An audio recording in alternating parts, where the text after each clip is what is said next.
Hi everybody, I'm here with my daughters, Hannah and Eve. Say hi guys. Hi guys. And we're broadcasting to you here. You can see in the backdrop, there is the George Washington Bridge. New York City is in the background. And I'm doing this video because I think it's important for us to have more of a view of what's going on in the New York City real estate market from afar. Sometimes you need to zoom out to really understand what's going on.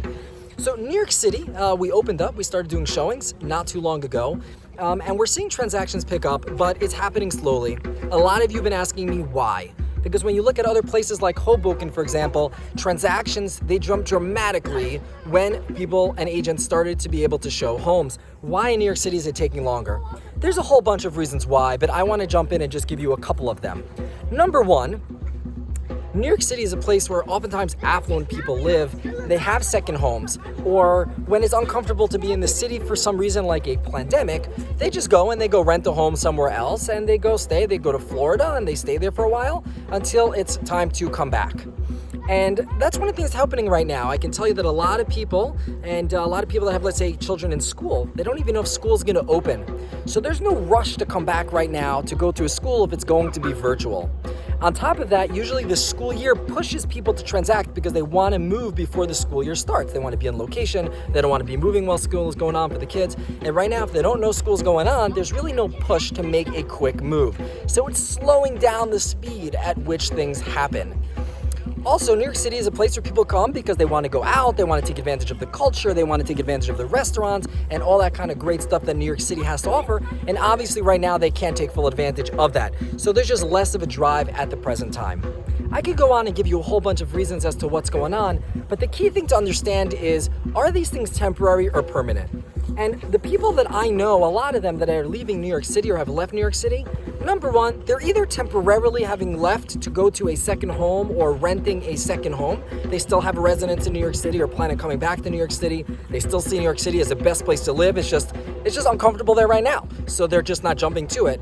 And then the second group of people are people that had always planned to leave the city for multiple reasons. Maybe they needed a backyard, more kids, want to live near family, things like that. Many reasons why people move from one place to another. And there's always great places to live. And so maybe this sped up their plan. So that's what's going on. Ultimately, the understanding and expectation we had when we were closed and we couldn't show properties was that the market was going to open up and there was going to be a lot of people out there shopping for homes because for 3 months they couldn't. And the reality is there are still a lot of buyers contacting us looking for homes. A lot. We are inundated with buyer inquiries, but they're all looking for really good deals. And the sellers that are out there are one of two categories. They're either people that don't need to sell now, so they're going to wait for things to change, or they're sellers that really don't want to wait to see what lays ahead, and so they're being more aggressive with getting the deal done. If you're a buyer, it's a fantastic time to buy. Obviously, best time to buy is when there's uncertainty in the market. And if you're a seller, it's to think about whether you're in a position that you want to sell right now, or whether you want to hold off, see where things go. It may take a little bit of time, but ultimately, New York City is an amazing place to live. It's an amazing place to own real estate. It's a great long-term investment. This is one of the bumps on the road. It's just how things go. Sometimes you have to deal with some uncertainty, but ultimately, there is no place like New York City. All right, I hope you guys are really well. This is me giving you the a bird's eye view of the New York City market. Please take a look at the market report that we have attached.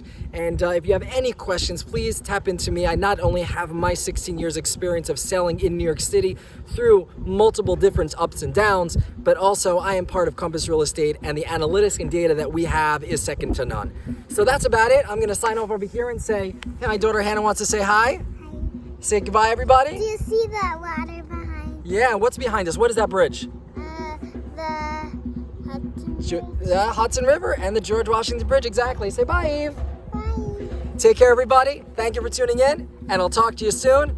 And if you are looking to invest in New York City, there is no time like today to buy in New York City. And if you're looking to sell in New York City, get a broker who knows what's going on and understands the fundamentals of the market, because ultimately, rates are low. It's an amazing time to buy. It's an exciting time to buy as a buyer. And if you're looking to sell, I will get buyers excited because they should be. Talk to you soon. Have a good one. All the best.